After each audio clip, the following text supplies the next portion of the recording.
Throne and Liberty is coming out with its free-to-play version today as of the day that I am making this video. So if you're new to MMOs, you're a casual MMO player, or you're a seasoned vet in MMOs, this video is going to have something for everyone, I think, for things that I liked and disliked about the game. This is coming from someone that got early access. I'm already a max level player. I've completed all the main quests and I've gotten into the end game, which, as we know as MMO players, is the real game itself. So with that, let's get into the video.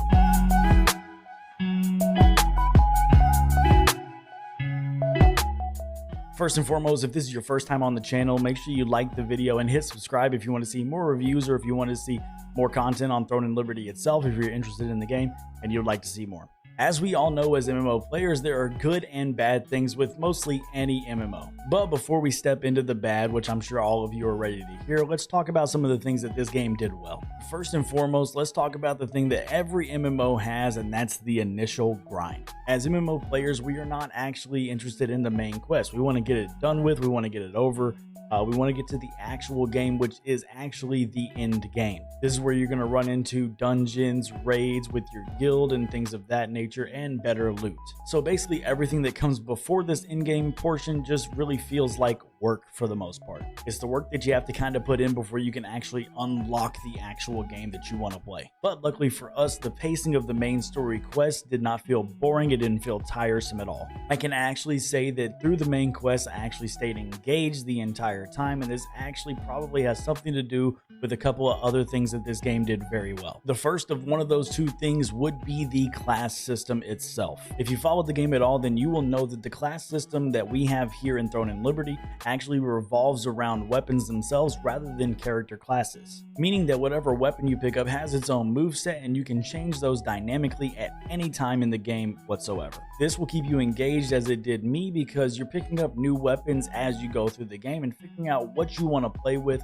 while you're learning the game itself. So this is a very liberating feeling, because you can just, if you start with daggers, then you can just drop those, and if you feel like you want to do magic now, you just pick that up and start leveling up your proficiency. And as of right now, we have 7 different weapons in the game. Our current listing of weapons is going to be daggers, a longbow, a crossbow, a great sword, a sword and shield, a staff, and a wand and tome. Each of these can be freely switched at any time, and honestly, they actually give you one of each weapon at the very beginning, so if you wanted to hold on to it and keep testing all of them, you can. And you can test those weapons out and see if that kind of amps up your feeling in the game and your sense of enjoyment. The second thing that helps make the main quest not so boring is the leveling system itself. There are so many different variables whenever we're talking about this game as far as leveling. First and foremost, you have your character's base stat. Going into the character info tab, you will see that you have 4 different skill sets there. Whenever you go into your character info tab in the game, you will see you have 4 different attributes that you can level up on that screen. You have strength, you have dexterity, you have wisdom, and you have perception. Now, while these do not tie directly to a weapon and the weapon's damage does not scale directly with this stat, every time you level up one of these, it will benefit a certain skill in some way. To give a little bit of insight on that, as we know, if you're a seasoned MMO player, you know wisdom usually goes with your magic users, and it's the same in this case. If you increase your wisdom, you're getting better cooldowns, you're getting mana regen,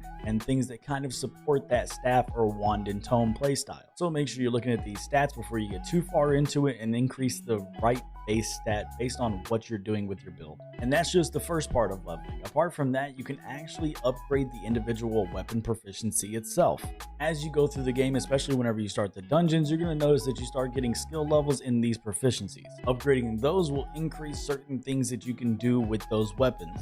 Like with the crossbows, you can stack up into health regen, base damage, things of that nature to increase your proficiency in a certain part of your build. And even further than that, the skills themselves can also be upgraded to different tier levels. You'll be getting materials that are books that help you upgrade your skill level proficiency, and once you start depositing those into a specific skill, you will see that that level will go all the way up to level 6 in the current tier that it is in, and it will reset, go up into a new tier, and start from 1 and go to 6 again. As you upgrade into each tier, you're going to be getting a new type of material to put into that skill. There's going to be different materials for your passive skills and your active skills, so make sure you stay aware of that. And even apart from that, even the gear itself can be upgraded and leveled separately. You will have a similar type of material for your weapons, your armor, and your accessories separately, and those can all be leveled up individually. This doesn't follow the same system necessarily as the skills though, because gear drops in a certain tier and cannot go past that tier. So once you reach the max level of that tier of loot, then that is the max that it can go. But I went through all of this to kind of show you exactly how dynamic the leveling system is. Whenever you think of build crafting in a game, you think of things that you can do differently from everybody else to give yourself an advantage. And Throne in Liberty, without a doubt, has one of the most in-depth leveling systems that I have seen in an MMO. So while you're leveling your character, you're going through all of these different main quest missions, you're trying out different classes, you're seeing that the main quest itself is not really that boring. You're actually learning about the game so much throughout the main quest that it just doesn't get stale. And for this last one, there is something that the game did actually amazing and bad simultaneously, believe it or not. So I figured what better way to segue into the bad stuff than start with the last good thing that also just so happens to be one of the things that I don't like about the game. That thing that we're talking about is the graphics. So let's talk about the good first while we were on the subject of good. This game is beautiful in all rights inside of the game. This game was crafted in Unreal Engine 5 and shows that through every aspect of the game. You're going to see some rain, you're going to see some sunlight coming through different areas of dungeons that you go in. You're going to see reflections off of armor. The combat itself is going to be very, very fresh and vibrant. And honestly, with the combat system and skills, it's very easy to probably make the combat look super flashy, but it just doesn't seem flashy for no reason, if that makes any sense. The moves, the graphics, everything about them is very pleasing. It doesn't seem over the top, but it also doesn't seem like they left more to be desired. They definitely found the happy spot right in the middle with these graphics and sat there. The texture of the environments, the movement of your character, and your morphs, which act as your mount in the game, everything just looks so beautiful whenever you're actually playing the game. On the other hand, though, whenever you're not playing the game, i.e. whenever you're in a cutscene that's supposed to be very graphically pleasing, we have missed the mark drastically with Throne in Liberty. Now, I am not sure if this is something that was isolated to the early access launch, and maybe since then they have fixed it, but every cutscene that I went in either dropped frames, became very pixelated, like I was watching it in 280p sometimes, and it was just very undesirable to look at. Now, I don't like to be a stickler for graphics, but at the end of the day, whenever you're going to make the in-game look so great, why would we miss the mark on the part of the game that's supposed to be the most cinematically pleasing, which is the cutscenes? Now, for a lot of people, that doesn't matter, especially those hardcore MMO grinders that don't really care about the cutscenes and honestly probably skip them anyway.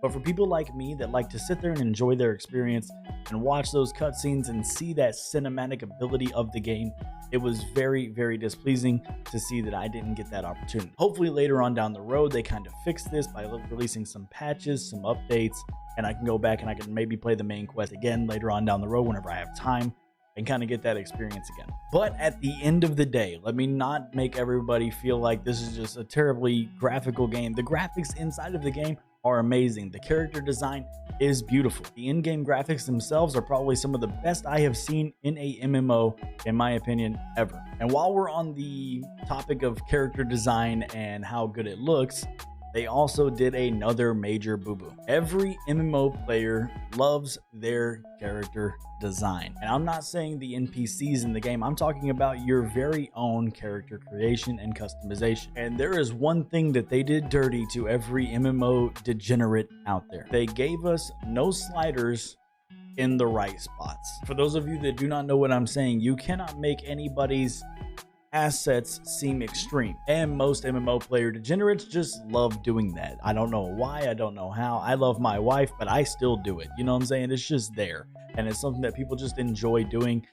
They like seeing how far they can push the boundary, whether it's to make a funny character or make an absolutely banging hot waifu. It's just something that we do in the game, but they missed the mark and they probably displeased a lot of MMO players out there. Apart from that, there's also one more thing that they messed up on with the character design. I understand the realm that we are set in is mostly inhabited by humans, and that just seems like the only way that we can go about playing the main quest, but why oh why are we in a magical world with orcs, with morphs? We can run around as a cat or a dog if we feel like doing it. We have these little genuinely cute little stuffed animals following us, but for some reason we cannot select a different race besides human in a fantasy world. They have missed the mark drastically in character creation. I hate to inform you. Throne in Liberty is a beautiful game. Their character design is absolutely stunning. The female characters actually don't look terrible. There's no reason for them to have a slider. But I know that there are people in the MMO audience I'm talking to you that just want to see those sliders and boost those extremities, and you know, they missed that. They didn't do it. I'm sorry to let you down and be the one to have to inform you. And there is one last thing that I hope gets improved in the very near future about the game, and that would be the reason that we all play MMOs, and that's the loot grind. I personally do not enjoy being limited on the amount of times that I can farm a dungeon or in-game activity based on the refresh rate of daily currency. There is a currency model in the game that if you run out, you have to wait for that currency to be refreshed, and it gives you maybe 2 to 3 new loots for dungeon or in-game chest activities. Now, don't let me seem like I'm complaining. I'm not asking for the finest gear on day one. I'm not asking to have everything handed to me.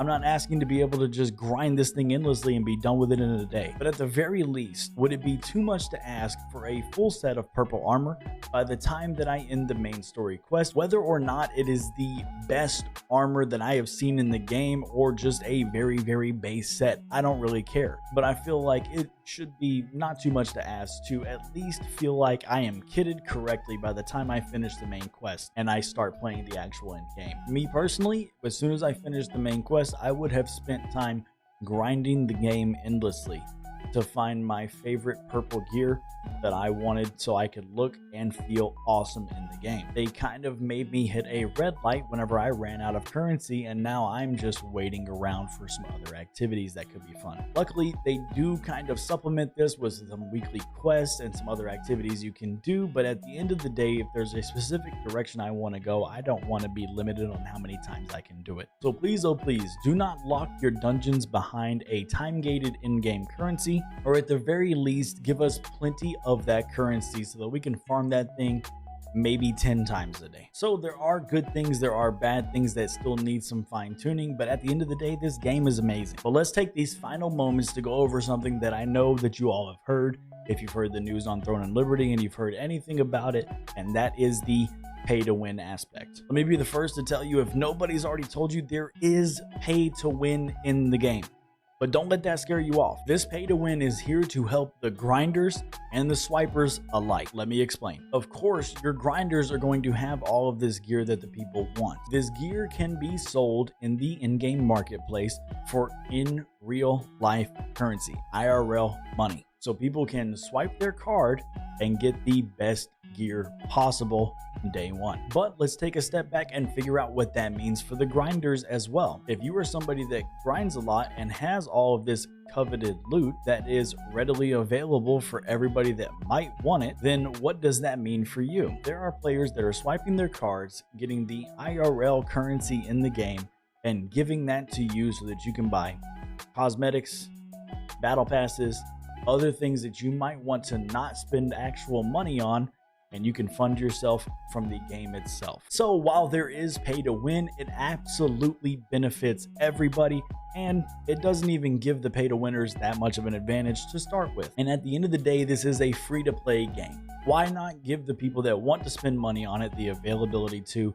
The developers deserve that for giving us such a great game. So if you want to swipe the card, you should be allowed to, but that's my opinion. Please don't get your pitchforks out. I don't really care how everybody else feels about it. You're entitled to feel the exact way you want to about anything. So that pretty much does it for my entire review of this MMO. Is it worth downloading? Today it's free to play, so obviously it's worth a shot. But at the end of the day, my overall opinion on the game is that it is a great MMO. It's one of the best MMOs that I have played in years on launch, and the developers are taking really good care of the game and absolutely giving us more updates with it and fixing anything that they see, fine-tuning it. And we're supposed to be getting some more awesome content relatively fast with the game, so I'm excited to see what more comes out. So should you download Throne and Liberty? Absolutely. Make sure you download it. If you want to get in the East Coast servers, make sure you try to hit Lasland, and if you want to join the Discord to come game with us, you don't have to be in the community, you don't have to be in the guild, you don't have to be in our server.